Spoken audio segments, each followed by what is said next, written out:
Friday, September 30th, Health Day News. Yawning may be a natural way of regulating brain temperature, a new study suggests. U.S. researchers examined the frequency of yawns among 80 people in the winter and another 80 people in the summer and found seasonal variations. Yawning is known to be contagious, the researchers pointed out.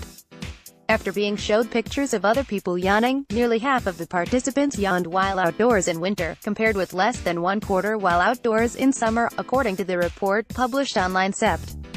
22 in the journal Frontiers in Evolutionary Neuroscience.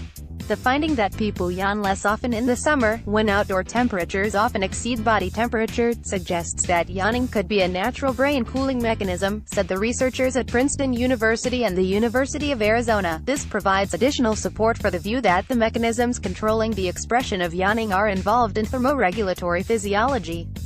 Despite numerous theories posited in the past few decades, very little experimental research has been done to uncover the biological function of yawning, and there is still no consensus about its purpose among the dozen or so researchers studying the topic today. Study leader Andrew Gallup, a postdoctoral research associate in Princeton's Department of Ecology and Evolutionary Biology, said in a university news release, "Enter the brain cooling, or thermoregulatory, hypothesis, which proposes that yawning is triggered by increases in brain temperature, and that the physiological consequences of a yawn act to promote brain cooling," he added.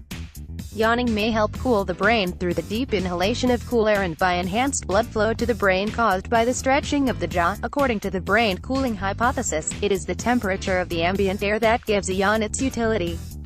Thus yawning should be counterproductive, and therefore suppressed, in ambient temperatures at, or exceeding body temperature, because taking a deep inhalation of air would not promote cooling. In other words, there should be a thermal window, or a relatively narrow range of ambient temperatures in which to expect highest rates of yawning, Gallup explained.